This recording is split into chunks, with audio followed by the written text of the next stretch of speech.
here on GB News.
Hello there, it's 6 o'clock. I'm Michelle Dewberry and this is Dewbs & Co. A packed show coming up for you tonight. Biden has been in town. The King, Rishi Sunak or Rishi Sunuk or whatever his name is today. Anyway, they've been meeting. They reassure us that the UK-US special relationship is rock solid. Is it? Do we even need this special relationship? Does it lead us into more trouble than good? And of course, it's on the eve of the NATO summit. Some people saying that Ukraine should be admitted to NATO. Other people going an entirely different way, saying actually NATO shouldn't even be a thing. What says you on all of that? And of course, we've had the horrendous situation of a UK school today where you've seen a teacher get stabbed by a pupil. A whole class, whole school locked down. People are absolutely terrified. I'll tell you, it's got me thinking, I reckon it's time to have metal detectors at the entrance of every single school in this country. Do you agree with me? Or am I being a little bit far-fetched? I'm sure you'll tell me your thoughts. And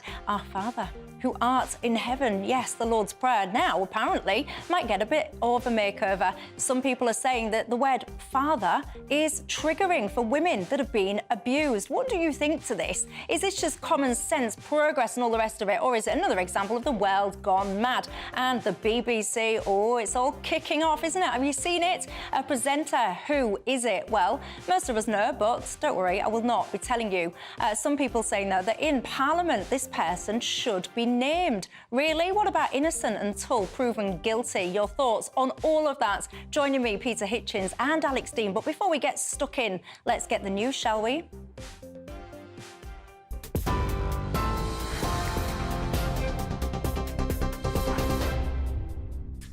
Thanks, Michelle. I'm Ray Addison from the GB newsroom. It's 2 minutes past 6, our top story. Police have met with the BBC following reports that a presenter paid a teenager for explicit photos. The force says it will now work to establish if there is any evidence of a criminal offence. The corporation announced yesterday that it had suspended the unnamed star almost 2 months after a complaint was first made. Justice Secretary Alex Chalk has indicated there may need to be an investigation into how the allegations were handled. These are really serious and really concerning allegations, and they need to be investigated quickly. Now, in the fullness of time, maybe there will be a consideration as to how this was dealt with. I think the important thing now, however, is that these matters are investigated, whether that's within the BBC, but also potentially by the police, if indeed that's what the police decide to do. A teenager has been arrested on suspicion of attempted murder after a teacher was stabbed at Tewkesbury Academy in Gloucestershire. The secondary school was put into temporary lockdown, along with 2 neighbouring schools. That followed concerns that the suspect may have fled the scene. Assistant Chief Constable Richard O'Cone confirmed that there were no other casualties. We received a call from the ambulance service telling us a male teacher had been stabbed in a corridor at the school. He was taken to hospital with a single stab wound and remains in a stable condition. The suspect was safely arrested by firearms officers in Stoke Orchard at 11 o'clock this morning. A knife was seized during that arrest.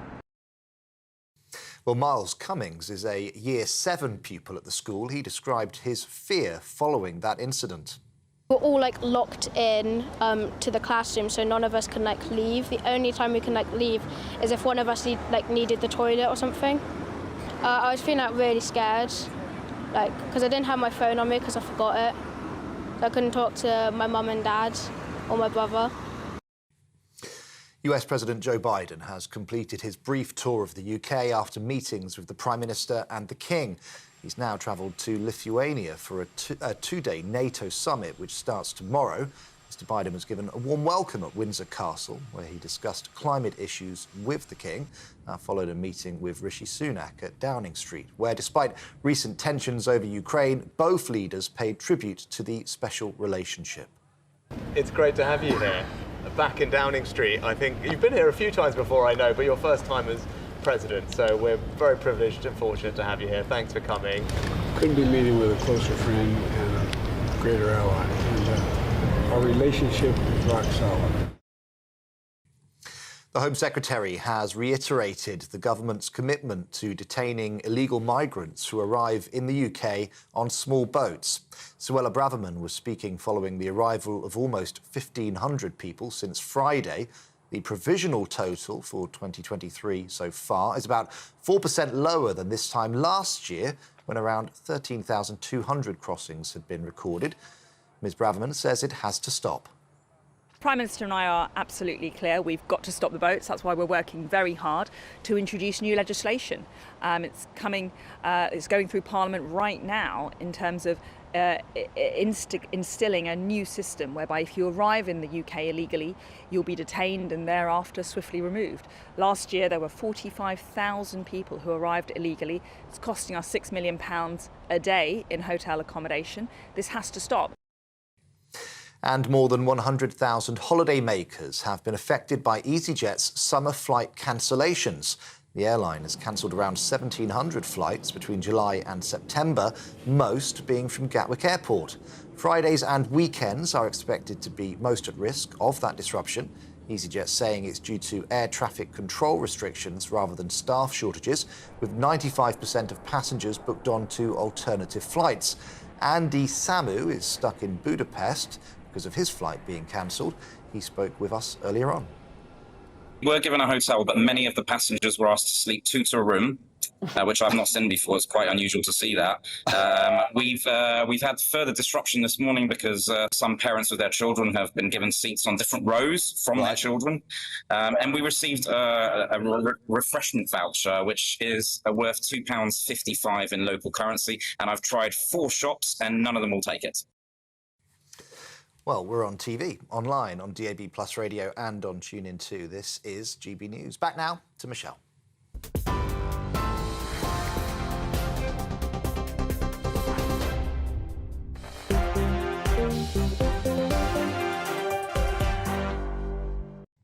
Thanks for that, Ray. I can't believe that you just finished that bulletin talking about EasyJet, because I was in a nice, cool, calm mood up until that moment, and now that's just brought home to me. It's reminded me of when EasyJet cancelled my flight last year and left us stranded. They sent a message in the middle of the night that our early hours flight was just gone and we were stuck with absolutely nowhere to go and nothing to do. So now he started me off. He's got me triggered again. He needed to put a trigger warning on that. I'm becoming as daft as some of the people in our society when it comes to being triggered, I can tell you. Anyway, I am Michelle Dewberry with you until 7 o'clock tonight. Alongside me, the columnist for the Mail on Sunday, Peter Hitchens, and the PR consultant, Alex Dean. Welcome to both of you. Thank you very much. Were you on holiday when you got trapped? Yes, I was on holiday. It must have been awful. I was on holiday with my mum and my little one, and we were due to fly home the next day. Right. And I have to say, I don't really spend my life glued to my telephone. And it was only as we were getting ready to leave the hotel, we were all packed and ready to go. I looked at my notification, it said it'd been cancelled. You were stuck somewhere really nice. We were terrible. Well, I'll tell you now, I was stuck somewhere very expensive, actually, if I may be so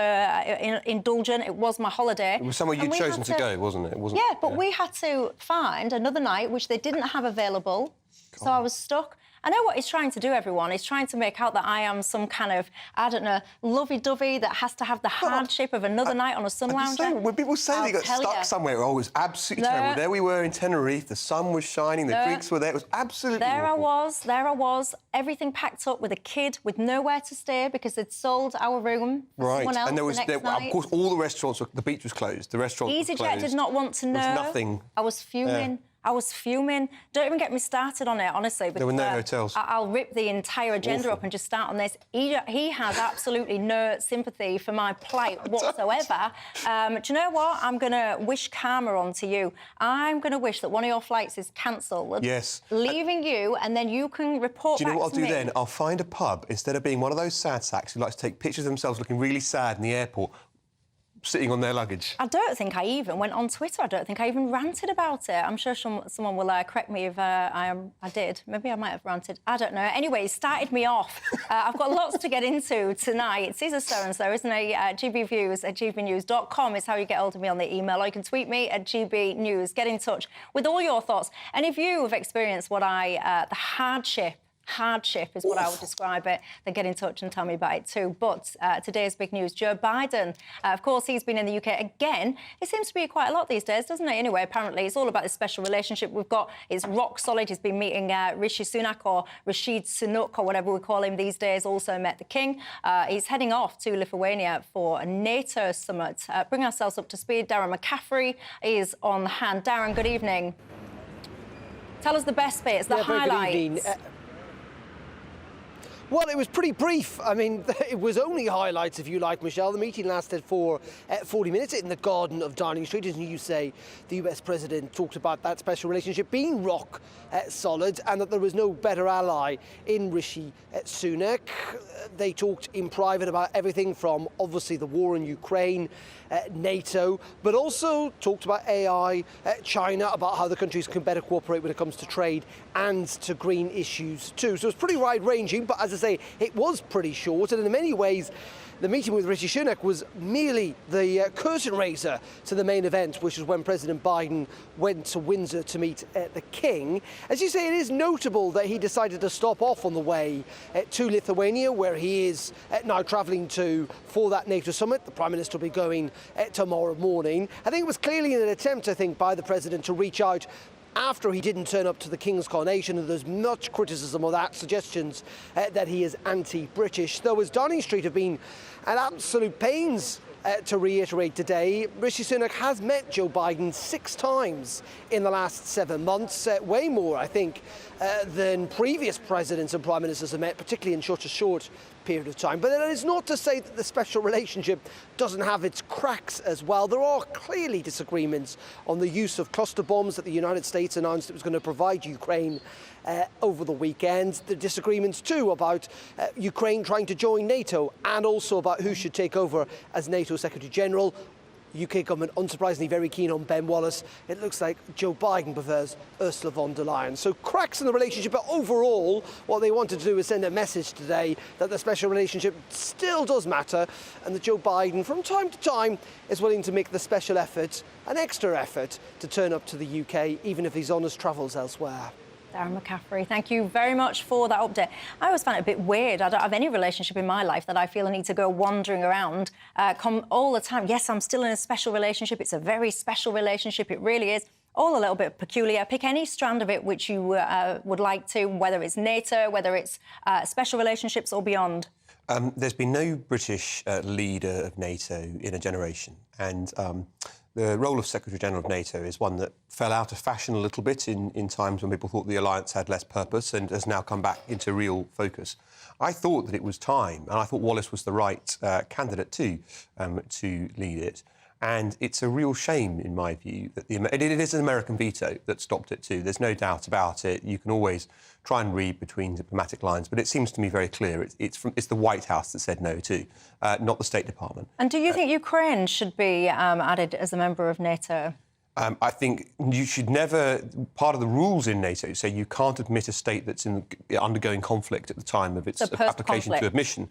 Live question for me. The Swedish application currently seems a much stronger one. But the point I was going to try to make was that the reason that people go around saying things like it's a special relationship is in part to reassure themselves that that's still the case. It's plainly our most important alliance, but that doesn't mean the same reciprocally.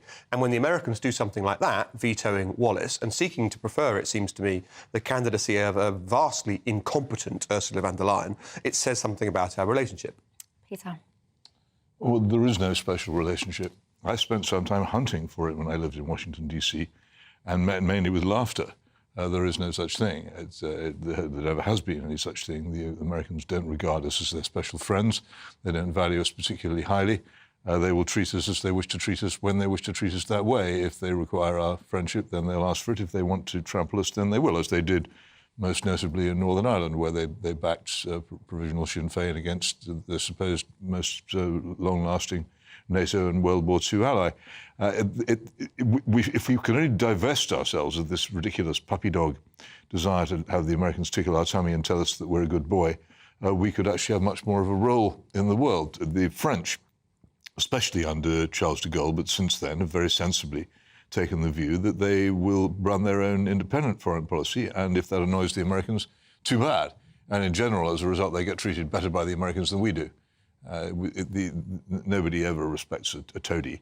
And it is the most ridiculous thing. I don't know why so many people go along with it and repeat it and carry on talking about special relationship. The visit this morning was farce.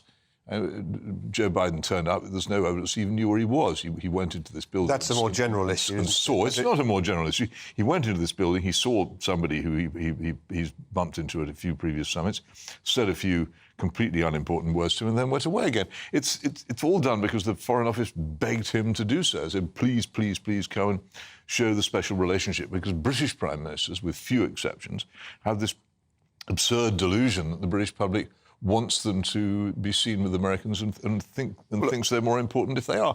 We really have to grow up as a country, recognise that we're not a great power anymore. We have many important and useful things about ourselves, and stop trying to suck up to the Americans and be their poodle, because if we do, they will occasionally use us like that, but we get no thanks for it. It's a matter of perspective. There aren't any thanks available. Gratitude is not a diplomatic emotion. It's a matter of perspective, I suppose. You say infantilising or puppy dog or sucking up, and I think that British Prime Ministers of both political persuasions have sought to emphasise the appropriate importance attached to the most important alliance we have in the world, like it or not. Why is it so important? because they are our most important military and strategic ally. But I was In trying what way? Defensively and indeed What interests do we share? abroad. What interests do we share? The promulgation of democracy, the defence of the rule of law. It's our most significant trading partner by miles. We are there. Well, so we were propagating democracy and defending the rule of law. We were propagating democracy and defending the rule of law when we jointly invaded Iraq. Yes, illegally. I don't know how many times you want to have the same argument. I think that we were, right? Nevertheless, the fact that you don't like the things we do together doesn't mean it's not an important relationship. I mean, you can't simultaneously talk about promulgating democracy when you intervene in Irish politics on the side of a terrorist organisation. It's like wrestling with jelly. You keep shifting the target. But if we talk about you're going to maintain Saddam Hussein was a democracy. The slogans bear no relation to reality. All right. Well, I was simply seeking to make one point about the things that you said, which was that Joe Biden not knowing where he is not an affront to the British. That's a more general situation, right? The fact that he nevertheless stopped here on the way to Lithuania, on your view, indeed, it might be something that the British asked them to do. Of course, they didn't have to. It was a meeting between our two heads of government, and I thought it was a positive. Well, they might as well. I mean, when American presidents are going around the USA on Air Force One, they will stop sometimes in states to pick up and put down local politicians because it suits them at a particular time to do so. That's how American politics works. We're basically being treated as if we were the state of Great Britain land, somewhere between Iowa and Nebraska. It's not the way a serious independent power needs to be treated or should be treated, and we should get over it. Well, I'm going to give you at home the final word and thought on that. GBViews at gbnews.com is how you get hold of me. I'll be back in a couple of minutes with an update on the situation over at the BBC. That warm feeling inside. From Boxed Boilers, proud sponsors of weather on GB News. Alex Deakin here from the Met Office with your latest GB News weather forecast. A wet one tonight for large chunks of the country. We do have Met Office yellow warnings in place. Quite mild and quite blustery, all thanks to low pressure. It's been throwing cloud and rain in from the Atlantic for much of the day across the west. Whilst we've seen some sunny spells in the east, the cloud is now thickening. Further rain to come across southwest England and the Midlands, but the heaviest rain across Scotland, where we do have a Met Office yellow warning in place. Also seen some downpours today across parts of Northern Ireland. So some further disruption likely through this evening and overnight. It does turn a little drier over North Wales and Northern England. Quite a mild night, particularly in the southeast. Temperatures really holding up here, and a dull, damp, humid start to Tuesday. That rain should peter out across East Anglia and southern counties of England. And then it's a case of, yes, some sunny spells, but also plenty of showers moving through on a brisk breeze for most. But light winds in northern Scotland means we could see some slow-moving, intense, even thundery downpours here during the afternoon. Temperature-wise, again, around or maybe a touch below average for the time of year, struggling to get into the low 20s for most places. A dry, sunny start across eastern England during Wednesday, but then the showers get going again through the day. So again, it'll be a case of dodging the downpours, perhaps not as many, not as intense, but still some lively showers moving through. And again, things on the cool side in the breeze with temperatures high teens or low 20s at best. That warm feeling inside. From Boxed Boilers, proud sponsors of weather on GB News.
Hello there, I'm Michelle Dewberry with you till 7 o'clock tonight, alongside with the columnist for the Mail on Sunday, Peter Hitchens, and the PR consultant, Alex Dean.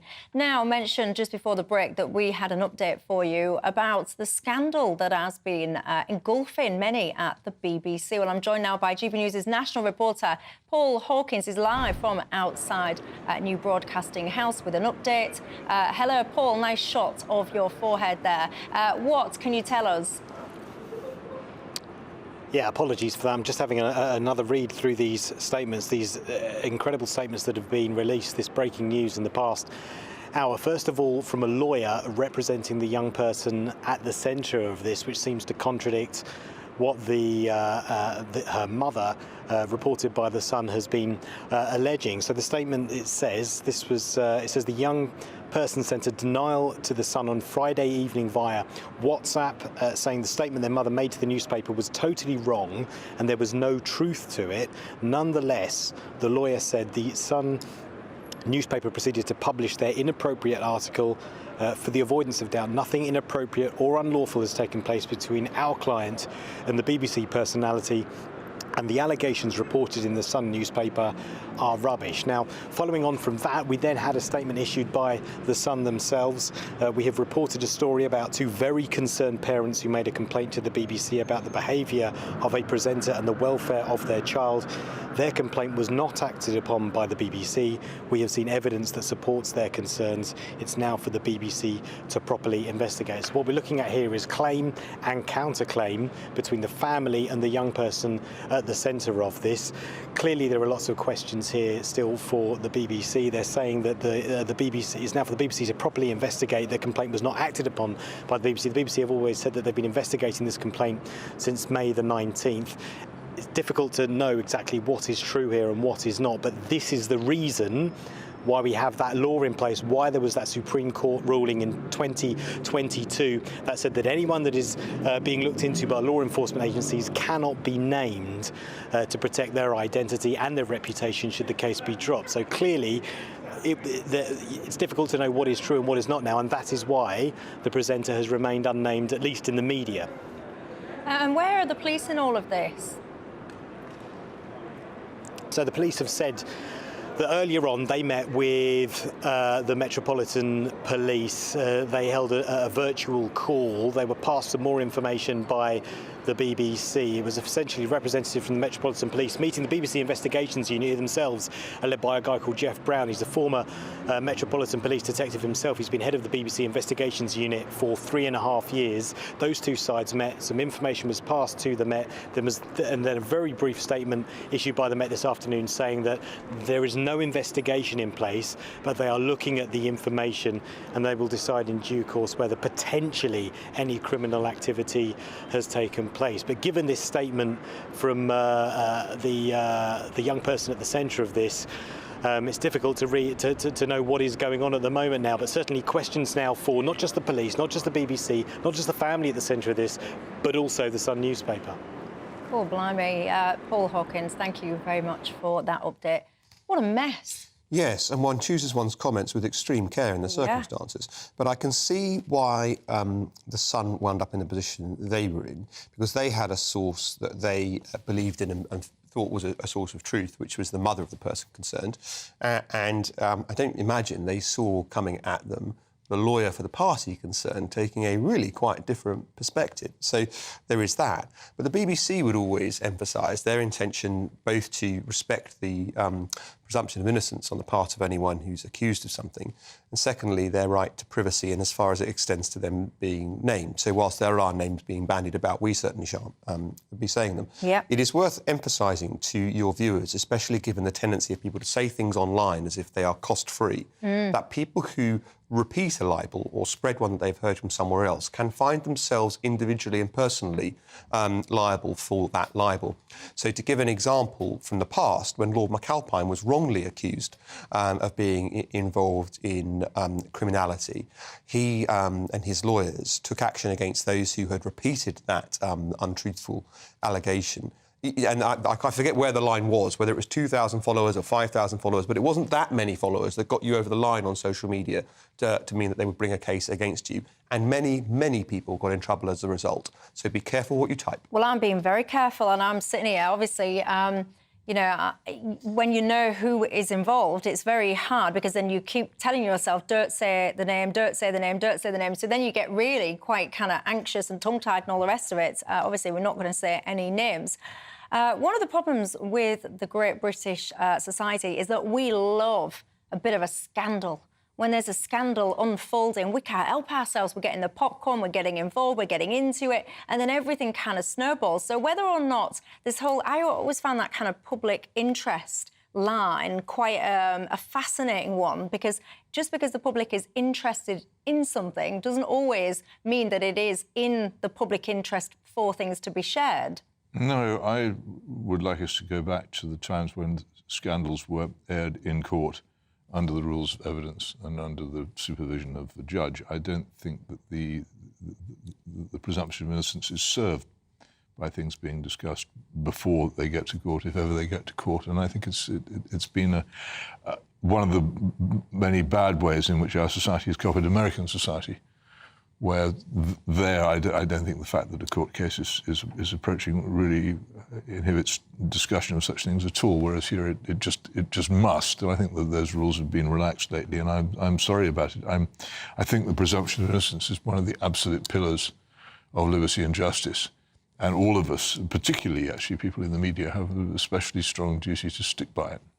Yeah, so if we broaden it out from that, the examples to generalities, that you can see why somebody who wants something to change, they want a relationship between their child, who they've seen on these facts go off the rails, and a prominent person. And of course, on their account, all they want is the exchange to stop. It's not that they say they want.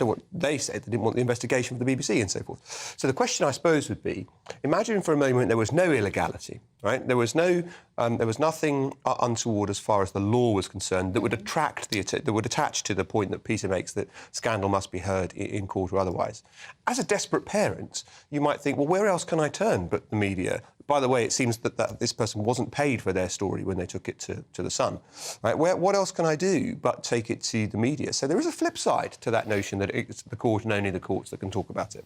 Yeah, it's all very odd. And I mean, some people are saying that parliamentary privilege should be invoked and that an MP should go into Parliament and name this person. Yeah, I mean, look, Peter's point about there being processes, people have always tried to find ways around such restrictions. That's why members of Parliament read out vast wadges of Spycatcher, which actually, on reading, I found pretty dull compared to the restrictions they put around it, to circumvent those restrictions on what could be said in public. But you know, I do take your point. There was a time when these things were heard in court rather than heard in the papers of the press. Well, do you know what? I shall leave you to ponder that, because it is a minefield. I'm telling you now, when you're sitting here desperate for something not to accidentally fall out of your mouth, it is a challenge. I can tell you that for free. Sean says, Michelle, the UK hasn't had a special relationship with the US since Reagan was in the White House. It was only a few years ago when Obama was saying that we'd be at the back of the queue should we vote for Brexit. And of the course, irony there was the back of the queue. I think Downing Street asked him to say that. So Peter was saying that we only got a presidential visit because we were desperate to have it. On the other hand, I'm all but certain that it was Downing Street that asked the president, because they were trying to keep us in the European Union, to say we'd be at the back of the queue for any trade deal. That's very possible.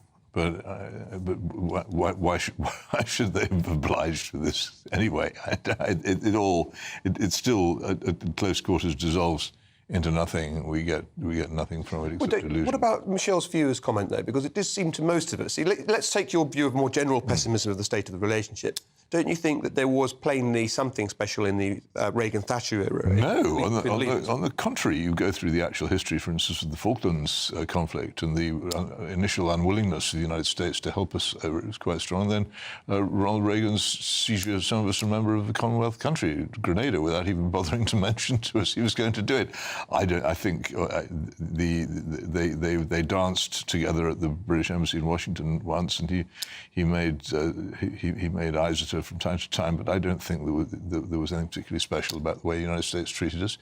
At that time, it was much as it might have been. So those two particular events, the behaviour of the White House on the Falklands and on Grenada, don't suggest a country which is sentimentally attached to us. But those are unarguable. I just meant the broader swathe of the nature of the relationship at the time seemed to me to be a far more positive one than your position suggests. At the time, this is still the Cold War, and at the time we were undoubtedly allies in the biggest conflict then troubling the world, the conflict between the Soviet Union and the free countries of Europe and North America. So we were on the same side in that, which is probably why the Irish question, which would otherwise, I think, have bedeviled things, didn't come up. But that wasn't because of a special relationship, that was because of the Cold War. Well, there you go. I shall leave it with you to ponder at home. Tony says, oh, here we go. So you guys in the media know who this BBC person is, but we mere plebs are not allowed to know. You are elite and you think we are trash. No, it's not that at all. I've got to tell you, I think most people on social media know who this person is. It's not just about sitting on telly. I can tell you, the reason I'm not telling you is not because I think I'm an elite and that you're a pleb, Tony. Far from it. It is, quite frankly, because I don't want to get my backside sued, if I'm going to be totally honest. Anyway, let's move on. Lots to come. A question for you to ponder, though. Do you think that all schools should have metal detectors at their entrances, I ask? Of course, because of the shocking situation where we've seen a school go into lockdown after a teacher was stabbed. Your thoughts?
Hello there, welcome back to Dewbs & Co. with me, Michelle Dewberry, till 7 o'clock tonight. The columnist for The Mail on Sunday, Peter Hitchens, alongside me, as is the PR consultant, Alex Dean. Now, can you imagine sending your child to school and then finding out, whether it's on news reports or whatever, that school is then in lockdown?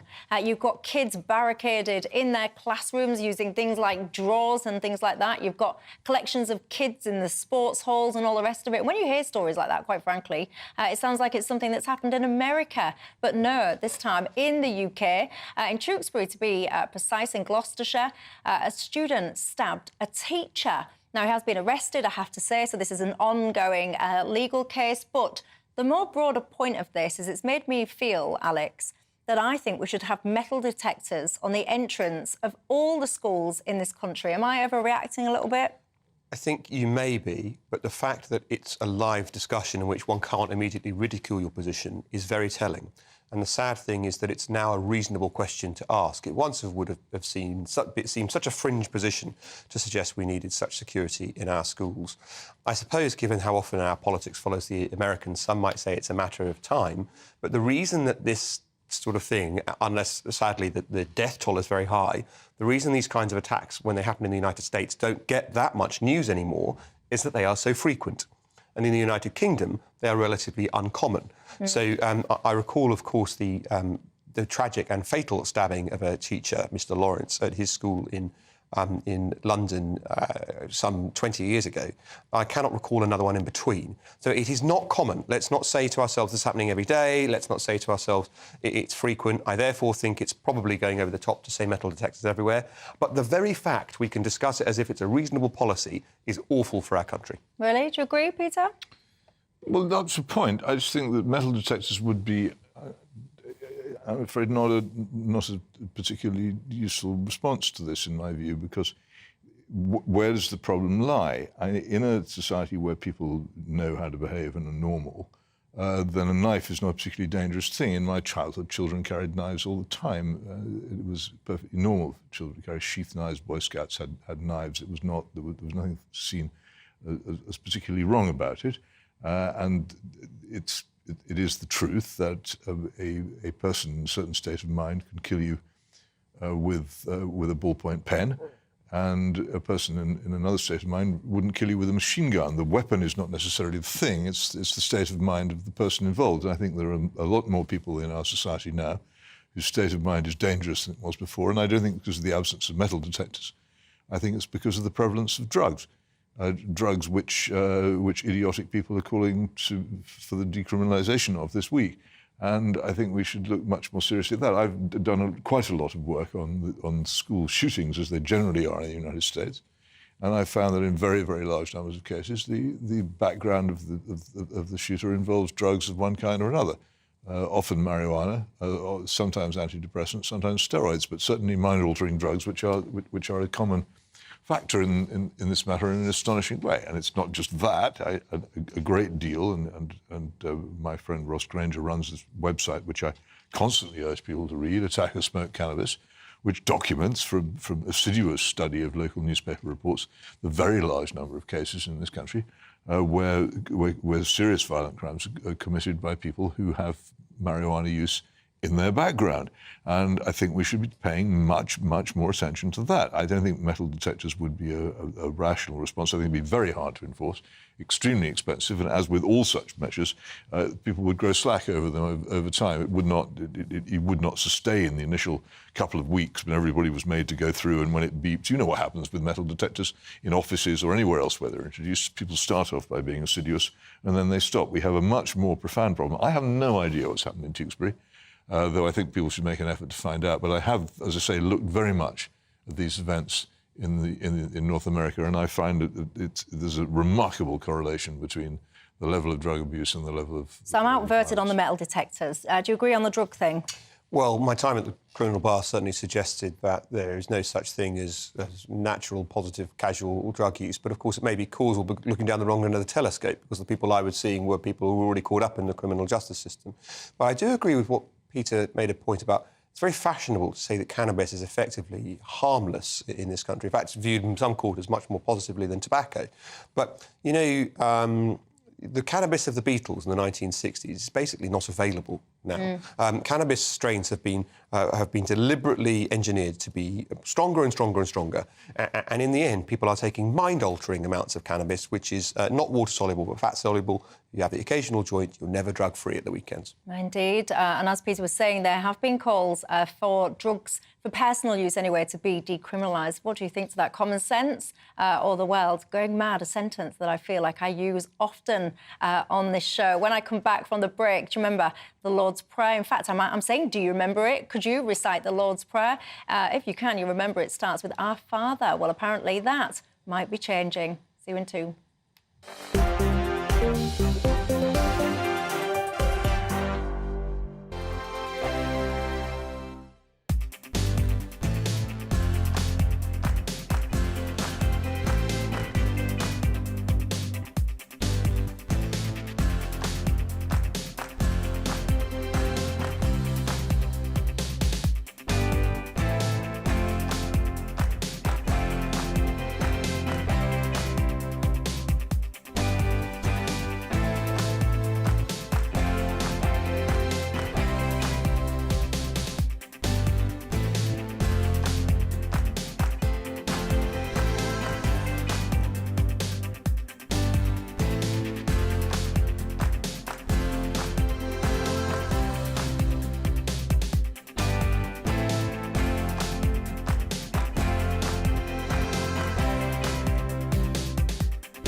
Hello there, Michelle Dewberry with you till 7 o'clock. Alongside me, the columnist for the Mail on Sunday, Peter Hitchens, and the PR consultant, Alex Dean. Now, do you know the Lord's Prayer?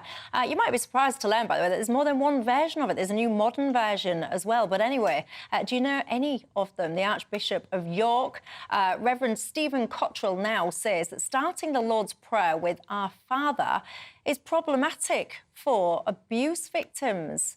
Now, I've got to say, there's a train of thought here which is about the evolution of language. I'm a little bit cynical, and I think that what's happening here, though, perhaps, is the church realising that numbers of attendees are in decline.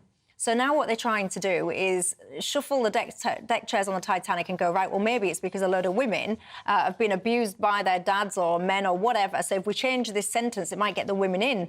Am I being a bit cynical and wrong? Well, maybe not cynical, but wrong, because what the church did probably actually about 50 years ago now is it drove away huge numbers of parishioners and worshippers by modernising its services, getting rid of tradition, and making everything unfamiliar and putting it all new language. So we have, for instance, the problem that there used to be one version of the Lord's Prayer, which everybody knew, and now there are, I think, 3 or 4 modern ones which all conflict, which nobody knows. They got rid of huge numbers of other prayers. They got rid of a lot of the traditional hymns, or made people sing them to the wrong tune. They changed absolutely everything, and they were surprised when people stopped coming. This won't make people come. I've had one or two dealings with Stephen Cottrell. I do laugh a bit about this, but there's a simple point here. If you were a Christian, then you have to base your religion on what the Christian scriptures say, and there are passages in the Gospels in which our Lord Jesus Christ says, "This is how you should pray," and he begins the prayer, "Our Father, which art in heaven, hallowed be thy name." If the actual founder of the religion says this, then I'm afraid the current Archbishop of York doesn't really have a very heavy role in revising it. If he doesn't like the Christian religion, there are others he can turn to, but that's what it says, and there isn't really any getting away from it. Alex? I agree, and I'm afraid, sadly, it just demonstrates how poorly the church of which I'm a communicant member is led. The Archbishop of York seeking to outdo the Archbishop of Canterbury in asinine and facile remarks. The kind of cultural vandalism Peter rightly identifies, stripping out a beautiful language in which people attach real meaning to. If you go to a funeral, you don't want it to sound like an oration from a local deputy town clerk letting you know about the municipal waste collection changing. You want it to have eternal echoes of the voice of God. I mean, this is that final step too far that they won't actually manage to do because it's so absurd. But at a more minor, changing the Lord's Prayer, I mean, but at a more minor level... You think it won't pass? No chance. At a more minor level, they've been chipping and chivying away at this incredible edifice that they've been lucky enough to inherit throughout. And it's this strange kind of mindset which believes that there is a glorious year zero that we're now in. Everyone who came before us is ignorant and stupid and some kind of bigot. And all we need to do to work out where they were in the past is work out how bigoted they were. And we have a unique enlightenment in and of ourselves. The first reason that is facile is that if you take that approach, in the end, you're asking the next generation to judge you and say what kind of bigot you were when they come to pass things. But the second thing, sorry, I'm just going to finish my thought. No. The second thing that it does is to take an institution uniquely built on heritage and tradition and trash what it is best at. So just as, stripping out altars and stripping out pews and replacing them with cardigan-wearing trendy vicars who said they were just like you kids, hey, I'm so trendy, didn't save the church. Neither will this. In the end, the congregation that you've got is the one you should be trying to hang on to, and they drive it away with things like this, like mad. The other thing is, how is it that in the age of the tower block and instant mashed potato, we think we are the people who know better than hundreds of years of art, beauty, music and literature? It's astonishing. The greatest poet of our age, W.H. Auden, said when these changes came in the 80s, why spit on your luck? Correct. And it absolutely that sums up the whole thing. You only have to look amazing piece of good. You only have to look at the churches that our forefathers built compared to the churches we build now to realise how much wiser the church was when those things were built in their sense of beauty and architecture and language than we are now. So just don't mess with it. In a generation or two, it'll come good. I mean, one thing, who am I to tell anybody this, but it seems to me that the Archbishop of York might need to be reminded of one thing that ministers of religion are supposed to show is humility, and humility in the face of what they've inherited from the past is quite strong. So I think there are things which you haven't got the standing to replace or change. You're a custodian of something you've inherited, and you must hand it on undamaged to the future. There's a limit to how much messing around. You can repair it, you can keep it standing. Yes. But tinkering around with it to the point where it is no longer what you inherited, you're not even entitled to do. That to which you point is a much wider cultural phenomenon, which sees people entrusted with the responsibility for the curating of museums, seeing it as their role to trash their collections, give bits of it away, and denigrate it with descriptions on the side, rather than actually curating and see so much of this. We see, and they're turning. If you know thoroughly, for instance, the great plays of Shakespeare, then I don't mind particularly if you know them. If somebody comes along and says, "This is a different version of this. We'll do it in modern dress." But if you've never been taught, if you've never seen Hamlet or Macbeth or the great history plays as they should be, then the tinkering around is an indulgence, which you aren't really entitled to do. And at the moment, we're not teaching people these treasures at all. Yes. They simply don't know them, and they won't be able to pass them on to their children, or indeed pass much of the rest of. It's a symptom of something much wider. This inability to accept what we've inherited, or even see the good in it, and a constant desire to change in the short term. And I think it was Dean Ing, one of the great churchmen of the early 20th century, who said that anybody who marries the spirit of the age will very soon find himself widowed or divorced. Yes. Because anyone, those sadly affected by this kind of idiocy must remind themselves that it is temporary. To coin a phrase, if you are looking at the state of the current Church of England, looking at priests who spend all their time on offence archaeology rather than with a vague acquaintance with the belief in God, as far as I can tell, you must remind yourself that they too, this too shall pass, and you should keep the faith. But never forget, at the same time, the very large number of Church of England clergy who do a very hard job in parts of the country where nobody else even goes. Those are the people cheering on when we say the kinds of things we're saying tonight, because none of their bishops do. Well, are you cheering this on? Tim says, Michelle, most people don't even realise just how much Christianity shapes the society that we live in. Our church is way more important than many people will acknowledge. Why are we messing with our heritage and our history and all the rest of it? Della says Britain has lost its bulldog spirit. We are constantly trying to pander to everything and everyone instead of standing firm and holding our traditions dear. I've got to say that is a sentiment that seems to be coming through thick and fast. I would be fascinated, though, to know how many of you actually do know the Lord's Prayer. I was just trying to think. I'm sure when I went to school, I'm sure that's how we started the day. Or I used to go somewhere. I remember sitting around and singing things like All Things Bright and Beautiful. Sure. You sang Christian hymns in your school. I also think I was taught the national anthem at Cubs. I hope they still do. Well, we start the day. I don't think they do, actually. If you're not up early enough, you're missing out, actually, because GB News starts every single morning with the national anthem, with some beautiful pictures as well of our lovely country. So we do. So next time you're either awake or just laying there tossing and turning, get the telly on. It's a very nice start to the day, so it is. Anyway, look, time flies, doesn't it, when you are having fun. Thank you very much, gents, for the conversation. Thank you at home as well. Lots of you still talking about the special relation, saying it is embarrassing that it needs to be discussed over and over again. I've got to say, I agree with you. Not many of you agreeing with me about metal detectors. You reckon I've got it wrong. I'll suck it up. Have a good night. See you tomorrow. The temperature's rising. Boxed Solar, proud sponsors of weather on GB News.